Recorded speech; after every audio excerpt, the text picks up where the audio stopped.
Sokwa masallacin da gata ya gina kuma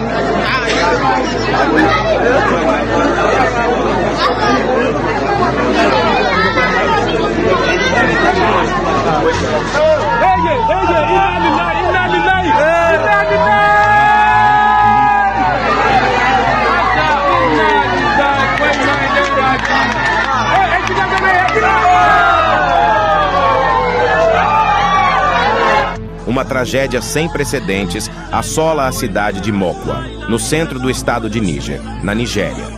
Após dias de chuvas intensas, a região foi tomada por uma enchente violenta, considerada a pior dos últimos 60 anos, que arrastou casas inteiras, destruiu vidas e deixou um rastro de destruição profunda. Junte-se a nós para acompanhar os eventos mais recentes em todo o mundo.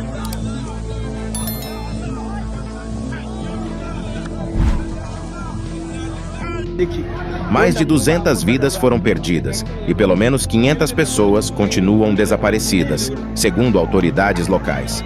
Infelizmente, as equipes de resgate suspenderam as buscas, já que não acreditam mais ser possível encontrar sobreviventes. O cenário é de desolação. Famílias inteiras foram arrastadas pela correnteza, como relatou emocionado o morador Adamu Yusuf, que viu, sem poder fazer nada, sua esposa e seu bebê recém-nascido serem levados pela água. "Eu só sobrevivi porque sei nadar", revelou com profunda dor. Outro morador, Salil Sulaiman, relatou a perda não apenas de seu lar, mas também de todo o dinheiro obtido com a venda de sua produção agrícola. "Perdi pelo menos $1.500. Pensei em voltar para pegar, mas a força da água me paralisou de medo", contou. Embora muitos moradores apontem que o rompimento de uma barragem próxima tenha agravado a tragédia, as autoridades ainda não confirmaram essa informação.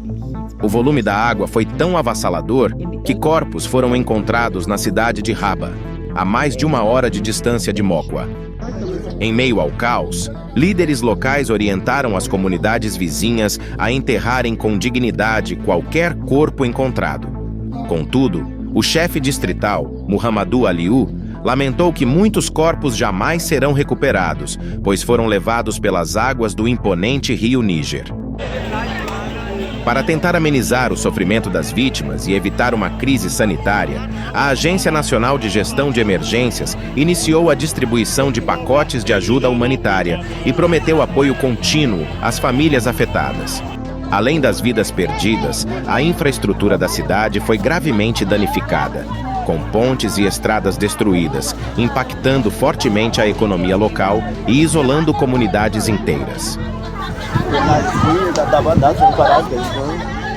A Cruz Vermelha Nigeriana descreveu a situação como de perda significativa de vidas e sofrimento generalizado, destacando a gravidade do desastre. Infelizmente, enchentes são comuns na Nigéria durante a temporada de chuvas, de abril a outubro, mas os efeitos deste ano são especialmente devastadores, trazendo à memória a tragédia de 2022, quando mais de 600 pessoas perderam a vida e 1.300.000 ficaram desabrigadas. Mokwa hoje vive o luto, a incerteza e a esperança de reconstrução, enquanto a nação nigeriana se mobiliza diante desta catástrofe histórica.